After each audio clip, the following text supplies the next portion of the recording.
CEO's psycho childhood friend tried to destroy my life because he loves me. Now she's paralyzed from her own murder attempt. I'm Serena, and I need you to understand something right now. I'm not some gold digger who went after a rich man. I spent 2 months actively hating my boss, and another month trying to quit before he convinced me to stay. The woman who tried to destroy my life wasn't just some jealous ex either. She was someone who'd been circling him since they were 7 years old, and thought 20 years of proximity meant she owned him. But let me start with the day I met my boss, because that disaster pretty much set the tone for everything that came after. I was already running 20 minutes late for my first day when I slammed into the back of a black Mercedes at the red light. The car shook and my coffee exploded everywhere, turning my only clean blazer into a brown disaster. The man stepped out of the car and everything about him screamed money, from his perfect hair that somehow didn't move in the wind, to his suit that probably cost more than I made in 3 months. He walked around his car taking photos with his phone while I stood there frantically apologizing. He never said a word, just kept photographing every angle. Look, I know this is my fault, but could you please just let me give you my information so I can get to work? I finally snapped. Some of us actually need our jobs to survive. The police will be here in 12 minutes, he said in this flat voice. The words came out of me like vomit.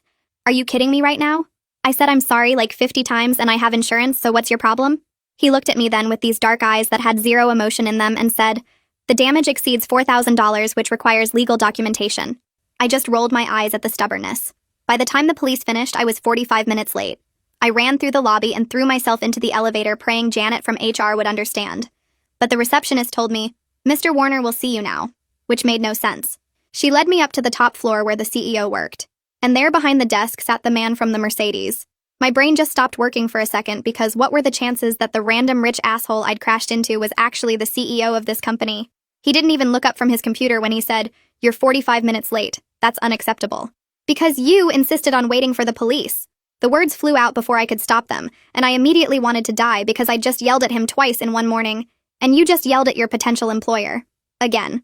Now he looked at me with those same dark, emotionless eyes from earlier. Most people grovel. Why aren't you groveling? Because I'm already having the worst day possible and I need this job too much to pretend I'm not pissed. At this point, I figured I was already screwed, so why fake it? Good. I need an assistant with a spine. The last 3 cried. You start now. I stood there trying to process what just happened. I'm sorry, what? You're hiring me? After I crashed into your car and yelled at you? Did I stutter? He went back to his computer like the conversation was over. Don't you want to see my resume or ask about my experience or literally anything normal bosses do? He looked at me again, and I swear there was something almost amused in his expression. You were 10 minutes early before the accident. You didn't make excuses. You told me exactly what you thought of me without flinching. That's more useful than whatever's on your resume. This is insane. Your desk is outside. My calendar needs reorganizing and I have a meeting in 20 minutes. Figure it out. I turned to leave, then stopped. What's your name? Since apparently you're my boss now. Nathan Warner. And Serena? Don't hit any more cars on company time. The first day working for Nathan was a nightmare. I sat at my desk trying to figure out his calendar system, which looked like someone had thrown appointments at a wall to see what stuck. 3 meetings were scheduled for the same time slot, and one just said Suarez, usual place, with no other information. I knocked on his door and he didn't even look up. What? You have 3 meetings at 2 o'clock. Cancel 2 of them. Which 2? The unimportant ones. I don't know which ones are unimportant because I don't know what any of them are about. Then figure it out. That's your job. The anger hit me so fast I couldn't stop it. My job is to assist you, not read your mind. Unless that was in the job description I missed? He finally looked up and his expression was completely blank, like he was staring at a wall instead of a person. Suarez is priority. Cancel the others. And where's the usual place? If you can't handle basic tasks, maybe this position isn't right for you. I walked straight up to his desk because I was done with this already. If you can't give basic information, maybe having an assistant isn't right for you. We stared at each other for what felt like forever, and I thought for sure I was about to get fired on my first day. He told me the place in seconds. See how easy that was? I turned to leave and heard him mutter, "Unbelievable." But when I looked back, he was already typing again. 3 days later, I watched him destroy someone in a meeting and I couldn't stay quiet. His CFO had presented quarterly projections, and Nathan listened with that dead expression he always wore, then said, "This is what happens when mediocrity thinks it's excellence. Did you actually analyze these numbers, or just hope I wouldn't notice they're wrong?" The room went completely silent, and the CFO's face turned red. "I ran them 3 times, sir." "Then you failed 3 times. The man gathered his papers with shaking hands, and Nathan just watched like he was observing an ant. After everyone fled, I stayed behind. "What is wrong with you?" He looked up from his laptop. His calculations were off by $2 million. "So tell him to fix it. Don't destroy his entire career in 1 sentence." Nathan tilted his head slightly. "He should be grateful I'm only questioning his competence and not his integrity." "You think that's better?" You basically called him stupid and worthless. I called his work inadequate because it was. You're unbelievable. Do you actually not understand how cruel that was? Or do you just enjoy watching people feel small? He stood up and walked around his desk, stopping way too close to me. I don't pay people to have feelings. I pay them to be competent. You pay them to be human beings doing a job, not machines programmed for perfection. If they want comfort, they can work somewhere else. If you want robots, you should buy a factory. We were practically nose to nose now, and I could see something flash in his eyes that might have been anger, or might have been something else entirely. You've been here 3 days and you think you can tell me how to run my company? I've been here 3 days and I've watched 3 people leave your office in tears. That's not leadership, it's just bullying with a fancy title. Then quit. The words hung between us, and I realized he was testing me, waiting to see if I'd back down like everyone else. No. Someone needs to tell you when you're being a monster. Apparently that's part of my job now, too. He stepped back and returned to his desk. The CFO's reports are due by 5. Make sure he knows that. A month into working for Nathan, and I'd figured out how to survive him. He'd walk past my desk at exactly 7 o'clock every morning, and I'd already have his schedule printed because he refused to look at screens before his first meeting. He'd make that little huffing sound when someone was wasting his time, and I'd interrupt with a fake emergency call. I'd learned that when he got too quiet during meetings, it meant he was about to destroy someone, so I'd jump in with questions to redirect his attention. The weird thing was, he'd started to actually listen when I told him he was being horrible. Not always, but enough that 2 out of 3 people had stopped crying in his office every day. That Wednesday, I was forwarding contracts when Nathan came out of his office and stood behind my desk reading over my shoulder. He did this sometimes, like personal space wasn't a thing that existed. You changed the meeting order, he said, looking at tomorrow's schedule. Because you always get irritated after talking to Bowman and then you take it out on whoever's next. So I put the intern presentations after lunch instead. He stayed quiet for so long I thought he was mad. But then he said, "That's actually intelligent." Coming from Nathan, that was basically a declaration of love. Did you just compliment me? Should I call a doctor? I spun my chair to face him, and he was standing close enough that I had to look up. "Don't get used to it," he said. But his mouth did that thing where it almost turned into a smile. "The Jenkins contract needs to be filed before noon." Already done. Also responded to the 14 emails you've been ignoring from marketing and told them you'll review their proposal when they submit something that doesn't look like a 3rd grader made it. I didn't tell you to say that. No, but that's what you were thinking, and they need to know their work isn't good enough without you making someone cry about it. He leaned against my desk, which was the most relaxed I'd ever seen him at work. You're rewriting my emails now? I'm translating them from robot to human. You should pay me extra for that. You want a raise for doing your job? I want a raise for teaching you how to act like a person. That's way harder than managing your calendar. He actually almost laughed, but the elevator dinged at that exact time. A blonde woman stepped out looking like she'd been dipped in money. She was dressed in designer clothes from head to toe, and walked like everyone was beneath her. She walked straight past me like I was furniture, and Nathan's whole body went rigid. "Victoria," he said, and his voice went back to that flat tone I hadn't heard in weeks. "Nathan, darling, you've been ignoring my calls," she said, running her hand down his chest. He stepped back, but she followed, maintaining contact. "I've been busy," he said, removing her hand, but she just laughed and moved closer. "Too busy for me? We both know that's not true. Daddy wants you at the house for dinner this weekend. He has a proposal he wants to discuss, and I have a new dress I want you to see me in." She pressed against him, and I felt something twist in my stomach that definitely wasn't jealousy, because that would be insane. Nathan looked uncomfortable in a way I'd never seen before, like he didn't know how to handle her. "I'll check my schedule," he said, trying to put space between them, but his desk was behind him. "Don't be silly. You never miss our family dinners. We've been doing them for 20 years. That's when she finally noticed me sitting at my desk and her eyes went cold. "Is this your new secretary?" She said secretary like it was a synonym for trash executive assistant, Nathan corrected, and I was shocked he bothered. "How quaint. I heard you hired the girl who crashed into your car." Daddy couldn't believe it when I told him. "We had a good laugh about your charity case." She looked at me with this smirk that made me want to throw something at her perfect face. Though I suppose someone from her background would do anything to keep a job like this. What's that supposed to mean? I stood up because I was done being looked at like I was nothing. Victoria laughed, and it sounded like nails on glass.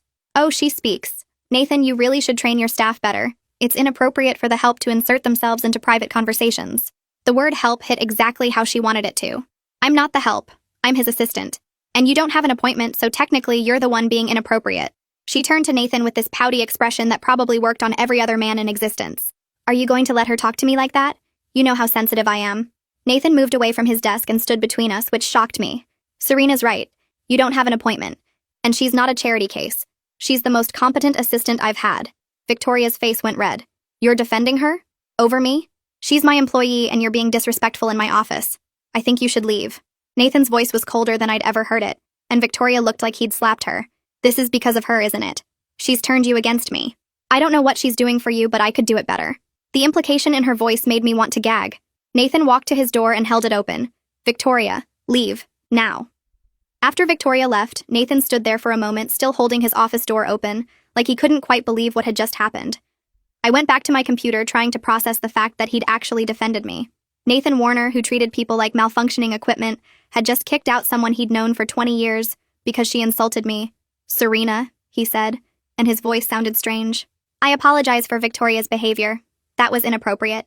I looked up at him surprised because Nathan didn't apologize for anything ever. Don't worry about it. It's okay. It's not okay. She had no right to speak to you that way. He closed the door and walked over to my desk looking more uncomfortable than I'd ever seen him. She won't be a problem. Victoria barely comes by the office. She's usually too busy vacationing in Europe or wherever her father's money takes her this week. I actually sighed with relief because dealing with Nathan was hard enough without some rich princess making my life miserable. I'll make sure she understands you're off limits. The way he said it made something flutter in my chest, but I pushed that feeling down because this was Nathan, and feeling anything about him except professional frustration was a terrible idea. I should have known Victoria wouldn't give up that easily. 3 days of peace was all I got before she showed up again right before Nathan's biggest client meeting of the month. I was carrying contracts to the conference room when she stepped out of the elevator looking like she'd walked off a runway. "Oh, good you're here," she said with that fake sweet voice that irked me. "Could you refill my coffee? I'm almost out." I knew she was baiting me, but I had work to do. "There's a coffee machine in the break room," I said, walking past her, but she followed me down the hall. That's not very professional. When Nathan and I were together, I never had to get my own coffee. You were together? I stopped walking because this was news to me. Victoria smiled like she'd won something. "Oh, he didn't tell you. We dated all through college. Everyone assumed we'd get married. Our families certainly expected it." My stomach did this weird, uncomfortable thing, but I kept my face neutral. "Well, you're not together now and I have actual work to do." I turned to keep walking and felt liquid splash across my back. Coffee soaked through my white blouse and I gasped at the temperature. "Oh no." Victoria's voice was loud enough that several people stuck their heads out of offices. "I'm so clumsy. Though you really shouldn't stop suddenly in hallways." My shirt was completely see-through now and sticking to my skin. The conference room was going to be full of clients who'd be here any minute, and I looked like I'd been in a wet t-shirt contest. "You did that on purpose," I said, and my voice shook with anger. "Prove it," she whispered. Then louder said, "You should really go change. Oh wait, you probably don't have extra clothes here, do you? People like you usually don't think ahead." Nathan came out of his office and took in the scene. Me soaked and shaking with rage, Victoria standing there looking innocent, and half the office watching. Without saying a word, he walked back into his office and came out with his suit jacket. "Put this on," he said quietly. And when I didn't move because I was still in shock, he stepped closer and draped it over my shoulders himself. "Victoria, leave. Now." His voice was ice. "Nathan, I said it was an accident. I don't care. Get out." She looked between us and her face went hard. "This isn't over," she said to me quietly before leaving. The jacket was warm and smelled expensive and safe. Nathan's hand was still on my shoulder and I realized the entire office was staring. "I need to change," I said. "Take the rest of the day off." "But the meeting, I'll handle it. Go home, Serena." I wanted to argue, but I was embarrassed, so I just nodded. The next morning, I found my landlord, Mr. Duncan, waiting outside my apartment door. He had that look people get when they're about to deliver bad news. "Ms. Caldwell, we need to discuss your lease violations." "What violations?" "Noise complaints, unauthorized pets, running a business from your apartment. I'm starting eviction proceedings." I knew this was complete bullshit because none of my neighbors had ever complained about me, and I didn't do anything he was accusing me of. I immediately felt the rage from yesterday come flooding back because I knew Victoria was the one behind this. "How much did she pay you?" I asked bluntly. His face went red. "I don't know what you're implying, but I have legitimate complaints." "Show me them. Written complaints with signatures or this conversation is over." He fumbled with his folder and I knew I had him. "They were verbal." "So you're trying to evict me based on nothing?" "That's illegal, Mr. Duncan." I pulled out my phone and started recording. "For the record, I'm requesting written documentation of these alleged violations. If you proceed without proper documentation, I'll be contacting a lawyer and the housing authority." He stared at my phone, then practically ran down the hallway muttering about reviewing the situation. I stood there shaking because I couldn't actually afford a lawyer, but at least I'd won this round. If that wasn't enough from Victoria, she started getting my car towed, a ploy to get me fired. Each time cost me $150. I didn't have plus Uber fees that were eating through my savings. By the third time I walked into the office 40 minutes late, Nathan was standing by my desk with that expression that made people cry. I never thought he would make that face towards me. "You're late," he said flatly. My car got towed. Again. "That's not my problem. The Suarez contracts needed to be filed an hour ago. I'll do them right now." "They're already done." I had to do them myself. Your job is to handle these things so I don't have to. My hands were shaking as I sat at my desk, and when I started typing up meeting notes, I made 3 typos in the first paragraph. Nathan noticed immediately. This is unacceptable, he said, dropping the paper on my desk. Your work quality has declined significantly this week. You've been late 3 times, and now you're making mistakes a high school intern wouldn't make. The frustration and exhaustion hit me all at once. Victoria was winning. I'm trying my best here, Nathan. I'll fix it, I promise. I already have. My driver will pick you up every morning starting tomorrow. I stared at him. That's weird and inappropriate. It's practical. You being late affects my schedule. I'm not getting in a car with your driver every day. That's your only option unless you want to find another job. Your performance this week has been subpar, and I'm offering a solution. Take it or clean out your desk. The threat was real, and we both knew I couldn't afford to lose this job. The next morning, a black town car was waiting outside, and I felt ridiculous climbing in like some kind of executive. Then I saw Nathan in the back seat and nearly backed right out. What are you doing here? It's my car, he said, not looking up from his phone. You didn't say you'd be here. I'm not making 2 trips, sit down. We're going to be late. The first ride was 20 minutes of complete silence. I tried once to make conversation. Traffic's not too bad this morning, I said, and he just looked at me like I'd spoken in a foreign language before returning to his phone. I spent the rest of the ride staring out the window, feeling like an idiot. The second morning was worse because I was hyper-aware of everything. How he smelled like expensive cologne. How his knee was inches from mine. How his fingers moved across his phone screen with this practiced efficiency. I tried again with small talk. Thanks for this. The ride, I mean. He made a sound that might have been acknowledgement but didn't look up. Do you always work during your commute? Yes. That was it. 1 word. I gave up and pulled out my own phone. The third morning I came prepared. I'd made a list of work topics that actually needed discussing. We need to reschedule the Stride meeting, I said as soon as I got in. He looked up slightly surprised. Why? Because it conflicts with your Tokyo conference call, which you said was priority. He actually put his phone down. When do you suggest? Thursday at 2. Stride's assistant confirmed he's free. Fine. Make it happen. It wasn't exactly conversation, but it was progress. By the 5th ride, things were looking up. I'd update him on schedule changes, and he'd actually respond with more than 1 word. By the 2nd week, I felt brave enough to be myself again. You know, you could try saying good morning like a normal person, I said one day when I got in. Good morning, he said flatly. See, how painful was that? Excruciating. But his mouth did that tiny, almost smile thing. By the 3rd week, the rides were the best part of my day because we actually talked now. That terrified me. One morning, I was complaining about my student loans when Nathan said, "You went to a good school." Yeah, well, good schools come with good debt. 20 more years of payments unless I win the lottery. Why didn't you go to a community college first? Because I was 18 and stupid and thought I was too smart for community college. Turns out I was just too arrogant. He was quiet for a moment, then said, I was 22 when I started my first company. Lost everything in 6 months. I turned to look at him because Nathan never talked about failure. What happened? I thought being smart was enough. Turns out knowing how to code doesn't mean knowing how to run a business. I didn't sleep for 3 days trying to save it. His voice was flat, but his knuckles were white where he gripped his phone. That must have been horrible, I said, and meant it. My father called it a valuable learning experience. Then he bought the assets for pennies and made $5 million off my mistakes. The casual cruelty of it made my chest hurt. Your dad sounds like a real gem. He taught me that emotions are expensive. That's the worst lesson I've ever heard. He looked at me, then really looked at me. What did your parents teach you? My mom taught me that mac and cheese counts as a vegetable if you put enough hope in it, I said, and his mouth twitched. When I got this job, she literally did a victory dance in our kitchen, full choreography. Nearly broke her hip. He actually almost laughed. Your mother sounds interesting. She'd probably adopt you. She has a thing for strays who need feeding. I don't need feeding. Nathan, you forget to eat lunch every single day. I don't forget. I prioritize. That's the saddest thing I've ever heard. The problem was every morning it got harder to pretend I didn't feel something when he looked at me. When our knees accidentally touched, I felt it for hours. When he handed me coffee, he'd started buying for me without asking. I wanted to read meaning into it. Victoria was trying to destroy my life. And here I was falling for someone who would never see me as more than an employee who happened to be good at calling him out on his bullshit. The dread that came with that realization was almost worse than everything Victoria had done, because at least with her I could fight back. With these feelings, I was completely helpless. That helpless feeling followed me home that day. I climbed the stairs to my apartment, still replaying the morning's car ride and Nathan's almost smile. Then I reached my floor and stopped. My apartment door was slightly open. I pushed it wider with my foot and my entire body went cold. Everything was destroyed. My couch was flipped and slashed open with stuffing everywhere. Red spray paint covered the walls with horror and know your place and he's mine in huge dripping letters. My clothes were cut into pieces and thrown around like confetti. Every dish I owned was smashed in the kitchen. The photo of my mom and me at my graduation was in pieces with what looked like heel marks through the glass. My hands shook as I pulled out my phone and without thinking I called Nathan. Not the police. Not my super. Nathan. He answered on the first ring. Serena? Did you leave something in the car? Someone broke into my apartment, I said, and my voice sounded weird and distant. Get out. Right now. Go to the hallway. I heard keys jingling on his end. I'm coming. Don't go back inside. He was there in 15 minutes. He took one look at my face and then walked past me into the apartment. His expression went from controlled to murderous as he saw the damage. Pack a bag, he said. What? You're not staying here. Pack what you need. Nathan, I can't just... Yes, you can. Pack a bag or I'll pack it for you.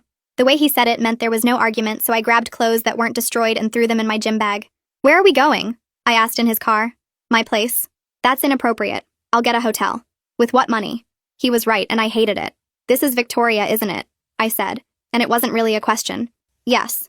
His hands were white on the steering wheel. We need to call the police. Tomorrow. Tonight you need somewhere safe to sleep. His apartment was all black and chrome and windows overlooking the city. Beautiful and cold like him. Or like I used to think he was. Guest room is down the hall, he said, putting my bag down. There are towels in the bathroom. Use whatever you need. He turned to go to what I assumed was his room, and I grabbed his arm without thinking. Thank you, I said, and he looked down at where I was touching him like he couldn't quite process it. She won't touch you here, he said quietly, then walked away. I couldn't sleep. Every time I closed my eyes, I saw those words on my walls and imagined Victoria in my space touching my things. Around 3 in the morning, I gave up and went out to find water. Light was coming from down another hallway, and I found Nathan in a home office typing on his laptop. He looked completely different in sweats and a t-shirt with his hair all messy human. Vulnerable even. Can't sleep either? He asked without looking up. Every time I close my eyes, I see my apartment. I sat in the chair across from his desk. I'm sorry, he said, and he looked it. This is my fault. I should have handled Victoria years ago. Why didn't you? He was quiet for so long I thought he wouldn't answer. Her father owns 30% of my company. She knows things about my early deals that weren't entirely legal. Nothing major but enough to cause problems. I thought if I just ignored her, she'd get bored. Instead, she escalated to breaking and entering and destruction of property, I said, and he actually flinched. I'll pay for everything to be replaced. I don't want your money, Nathan. I want her to stop. She will. I'll make sure of it. The way he said it was different from his usual cold certainty. This was personal. Why do you care so much? I asked before I could stop myself. He looked at me for a long time, then said, I'm just worried about you. We talked until the sun came up. He told me about growing up with Victoria, always there, always pushing boundaries. I told him about feeling like I was drowning, trying to keep up with everything.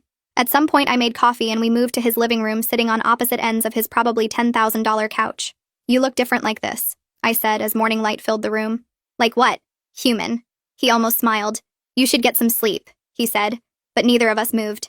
I must have dozed off eventually because I woke up to voices. Nathan's shirt was soft and smelled like him, and I was confused until I remembered I'd changed into it without thinking. I almost moved to sniff it, but then I saw Victoria standing in the living room with a key in her hand, staring at me like she wanted to commit murder. What is she doing here? In your shirt? Victoria's voice went shrill and her perfect face twisted into something ugly. I stood up from the couch still groggy, but anger woke me up fast. You destroyed my apartment, I said, and my voice was steadier than I expected. You broke in and destroyed everything I own. Victoria's expression shifted to fake confusion. I have no idea what you're talking about. Are you feeling okay? Maybe the stress of trying to keep up with Nathan's world is getting to you. Cut the act, Victoria. We both know you did it. The spray paint calling me a whore? Saying he's yours? That's exactly your style of psycho. She stepped closer and I could smell her expensive perfume mixed with something bitter like rage. You can't prove anything. And making accusations without evidence? That's called slander. Daddy's lawyers would eat you alive. Nathan walked in from the kitchen and positioned himself between us. How did you get in here, Victoria? His voice was controlled, but I could hear the anger underneath. She held up a key with a little smile. You gave me this years ago, remember? When we were together? You never asked for it back. We were never together. You decided we were, and I was too young to know how to handle your delusions. Her face went red. Delusions? We were in love, Nathan. Before you decided to play with your little toys. She looked at me with disgust. First that marketing girl, then the lawyer, now this piece of trash. You always did like slumming it when you wanted to rebel. Don't talk about her like that, Nathan said, and there was something dangerous in his tone I'd never heard before. Victoria moved closer to him and tried to touch his face, but he caught her wrist. You're defending her? After everything we've been through? Our families built empires together. We're meant to be together. Everyone knows it. The only thing everyone knows is that you're unstable, I said, and probably should have kept my mouth shut, but I was done being quiet. You're so desperate for someone who clearly doesn't want you that you've turned into a stalker? It's pathetic. Victoria yanked her hand away from Nathan and spun to face me. You think you've won something here? You think wearing his shirt and sleeping in his apartment makes you special? I've known him since he was 7. I know every secret, every mistake, every dirty deal his company made to get where it is. Are you threatening me? Nathan asked, and his voice was deadly quiet. Victoria smiled, but it didn't reach her eyes. I'm reminding you that some relationships can't be broken. Your little assistant will figure out soon enough what you really are: cold, empty, incapable of real emotion. Or maybe I'll just make her life so miserable she runs away screaming. The words settled into my chest like ice water. I thought about my destroyed apartment, the towing, the eviction attempt.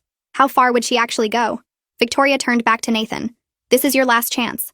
Send her away and come to dinner with me and Daddy. We have a proposal that could triple your company's value. All you have to do is remember where your loyalties should be.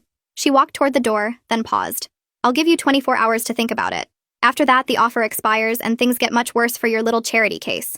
The door closed behind her with a soft click that somehow felt more threatening than a slam. Nathan stood there staring at the door with his hands clenched into fists. I could see him processing what to do next, but I was exhausted all over again. I need more sleep, I said, and walked to the guest room before he could respond. But I didn't sleep. I lay in that expensive guest bed staring at the ceiling, thinking about everything Victoria had said. The apartment vandalism was just the beginning. What was I doing?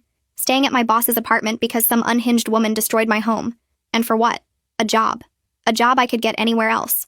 A job that wasn't worth looking over my shoulder every day wondering what Victoria would do next. She had her father's money and lawyers and apparently Nathan's secrets.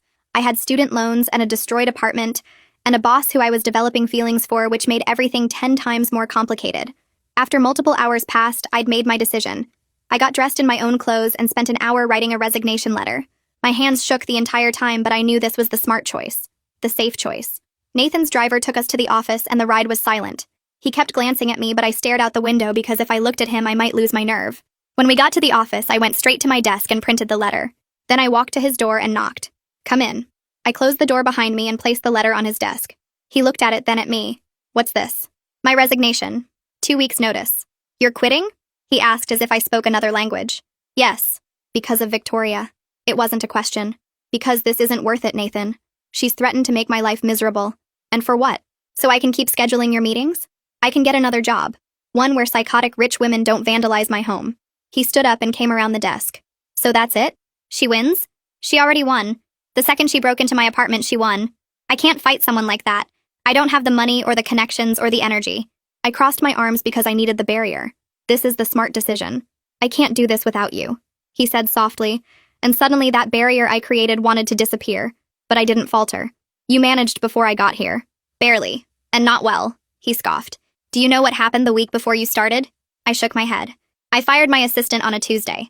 By Friday, I'd gone through 2 temps who both quit mid-shift. I had 11 assistants in 2 years before you. None of them lasted more than 4 months. I know you're difficult to work for.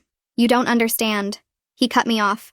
I had meetings scheduled over each other, forgot a board presentation, and told my CFO his work was garbage in front of the entire executive team. The company was running but barely. Then you showed up and yelled at me twice in one morning and somehow everything started working. Nathan, that's just basic organization. It's not just organization, Serena.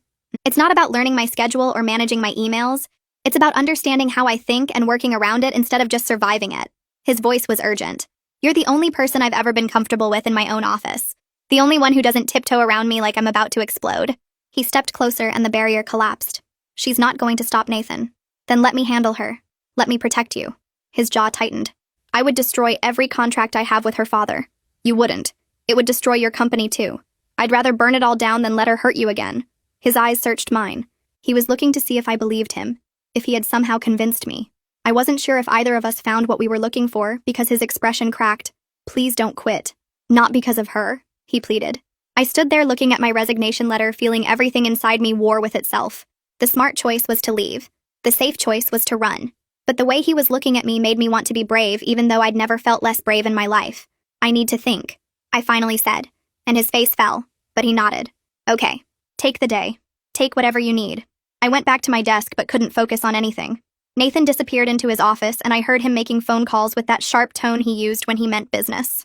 An hour later, he came out with his suit jacket on. I have a meeting. I'll be back this afternoon.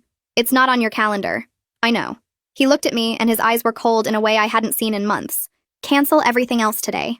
Then he was gone and I spent the next 3 hours unable to focus on anything. I kept looking at my resignation letter sitting on my desk and wondering if I was making a huge mistake either way. When Nathan came back, he looked different, calmer somehow, but also like he'd just won a war. He walked straight to my desk and said, "Come into my office." I followed him and closed the door behind us. He loosened his tie and sat on the edge of his desk instead of behind it. I went to see Victoria and her dad, Richard. "Nathan, what did you—" Panic flooded through me. "Let me finish." He took a breath. I walked into his office and Victoria was there. I told them I had security footage of Victoria entering your building 40 minutes before the break-in. I have recordings of her threats. I have documentation of every single thing she's done to you. His jaw tightened. I told Richard that if Victoria so much as looked at you wrong again, I'd release every piece of dirt I have on his company. And I have a lot Serena offshore accounts, falsified shareholder reports, tax evasion schemes going back a decade. I stared at him in shock. You were sitting on all that? My father taught me to always have leverage. I just never cared enough to use it before. He looked annoyed at his next thoughts. Victoria tried to cry, tried to say she just wanted me to see you weren't right for me. I told her I didn't care what she wanted, that she was a delusional stalker who'd committed multiple crimes and I was done playing nice. What did her father say? He tried to bluff at first, said I wouldn't risk my own company. Nathan's mouth curved into something that wasn't quite a smile. So I put a document on his desk, a legally binding agreement I'd had drawn up that morning. Victoria leaves the country by Friday. She deletes your contact information. She never attempts contact with either of us again. If she violates any of those terms, I release everything and the SEC gets copies hand-delivered. He signed it? Not at first. So I told him I'd also been documenting every board meeting where he pushed illegal practices, that I had emails proving he knew exactly what his company was doing. Nathan's voice went flat. I told him I'd testify against him personally if it came to that. I'd burn my own company down if it meant taking his with it. He looked at me and his expression softened slightly. He signed. Victoria's leaving for London on Saturday. She won't be back. I made sure the contracts are ironclad. You really did all that? I told you I'd burn it down before I let her hurt you again. I meant it. He stood up and moved closer. You're safe now, Serena. She can't touch you anymore. The relief hit me so hard I almost sat down. I don't know what to say. Say you'll stay. His voice dropped and something desperate crept into it. Say you're not quitting. I looked at him and saw something in his expression I'd never seen before: vulnerability. Real fear that I'd still leave. Nathan, I know I'm asking a lot. I know this whole situation is insane and you have every right to run. He ran a hand through his hair, making it messy. But I need you to understand something. This isn't about work anymore. It hasn't been for a while. My heart started beating faster. What are you saying? I'm saying those mornings in the car are the only time I feel like myself. I'm saying that you being in my apartment, in my shirt, just felt right. I'm saying when I saw your resignation letter, I felt something I haven't felt in years. His hands clenched at his sides like he was physically stopping himself from reaching for me. Terror. Real terror that you'd actually leave. I didn't know what to say. I just stood there like an idiot, taking in every word he said, words I never thought he would say. You make me want to deserve having you around. The words came out rough. You make me want to be someone worth knowing instead of just someone people tolerate because I pay them. Every time you call me out for being horrible, I go home and actually think about it. Every time you smile at me like I've done something right, I feel it for hours. I couldn't breathe.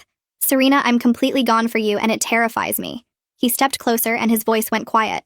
I threatened to destroy everything I've spent a decade building because the thought of you leaving hurt worse than losing all of it. Please don't go, Serena, because I don't know how to be the person I was before you, and I don't want to learn. I looked at him standing there with his tie loose and his hair messy, and his expression completely open for once. Nathan Warner, who never let anyone see him want anything, was practically begging me not to leave. Okay, I whispered. I'll stay. I could physically see the relief wash over him. Thank you. We stood there in his office with the afternoon sun coming through the windows, and for just a moment, everything was perfect. The next morning, I'm in Nathan's car heading to a meeting downtown. It's a beautiful Friday, and Victoria's flight leaves tonight.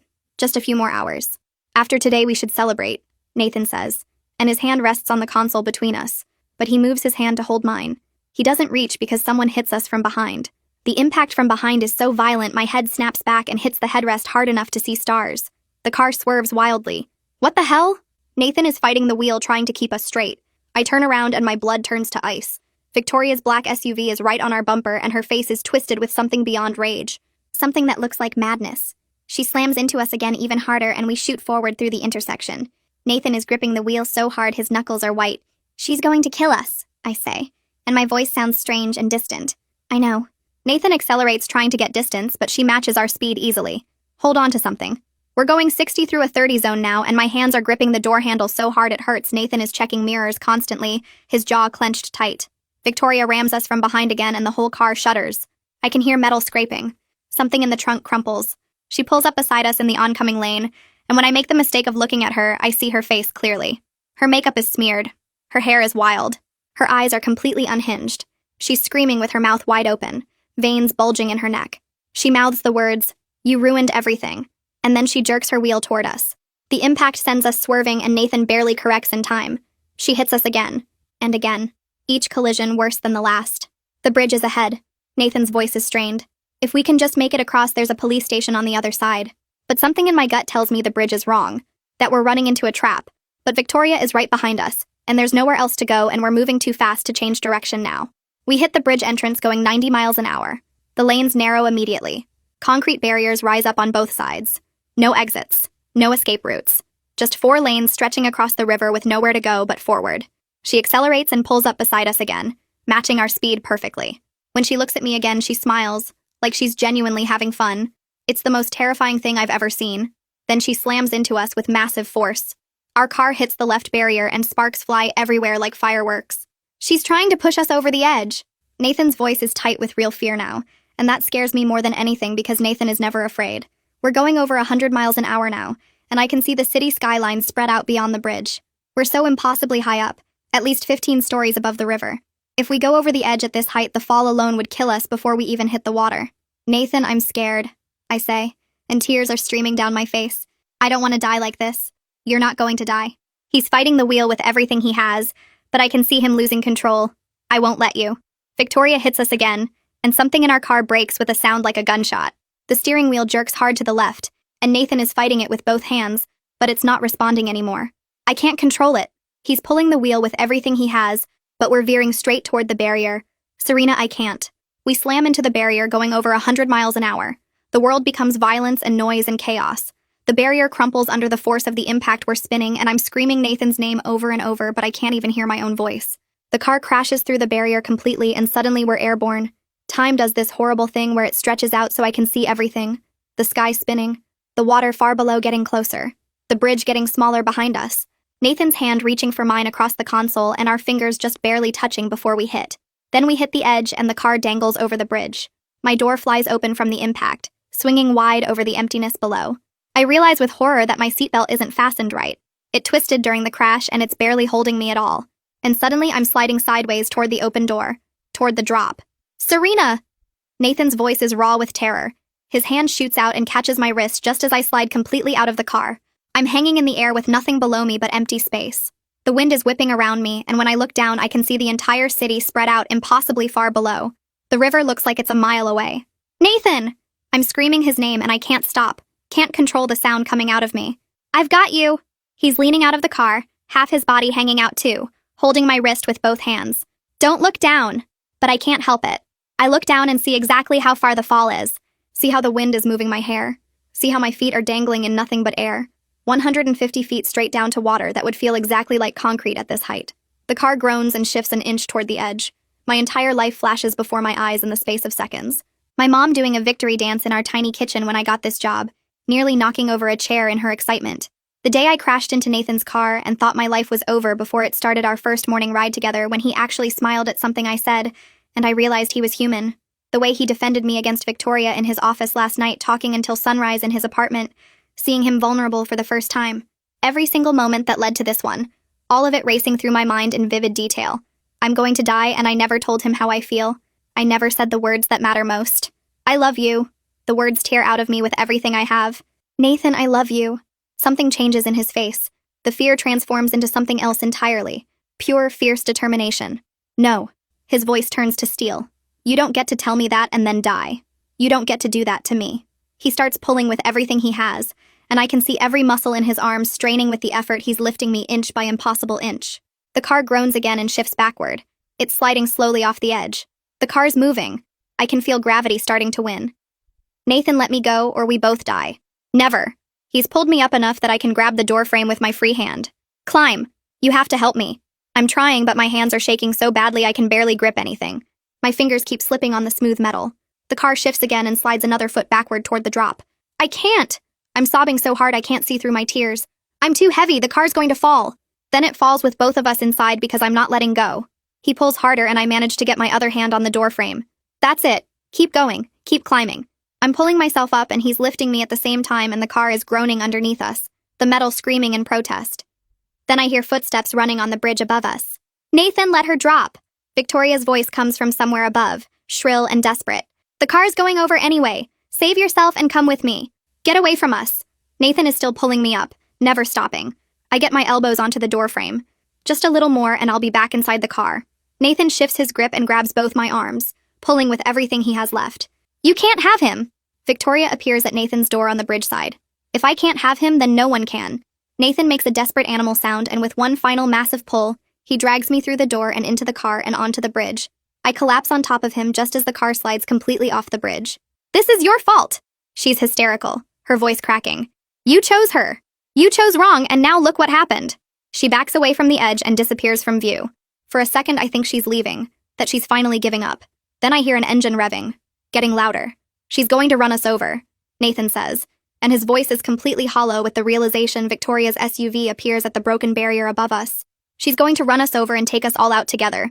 But the SUV passes over us by inches, so close I can feel the wind from it. Victoria miscalculated the angle. I watch her face through the windshield as she realizes her mistake. Watch her eyes go wide. Watch her mouth open to scream as she falls past us into the void below. She crashes into a concrete pillar sticking out from the bridge 50 feet below us.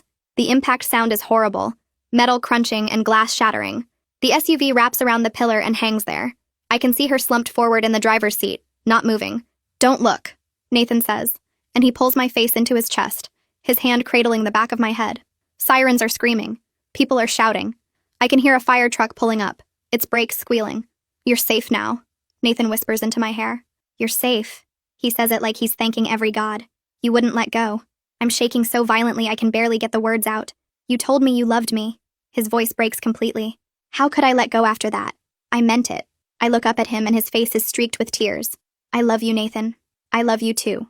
He kisses my forehead, my cheeks, the bridge of my nose. I love you so much. The paramedics swarm around us immediately. Someone is wrapping us in blankets. We need a spinal board down here now. A paramedic's voice echoes up. Female victim, major trauma. Victoria's screaming starts then. Not the angry screaming from before, but something worse. Something that sounds like her entire world is ending. I can't move my legs. Her voice carries up to us, raw with terror. Why can't I move my legs? Fix it. Somebody fix it. One of the paramedics near us kneels down beside me. The woman who went over, was she the one chasing you? I nod because I can't speak. She's lucky to be alive at all, she says quietly. But the damage to her spine. 3 months later, Victoria was transferred to a rehabilitation facility in London. Her father quietly relocating her as far from us as possible. Nathan and I officially started dating. I'm still Nathan's assistant, and the office has never run better. Somehow he's become the kind of boss people actually want to work for.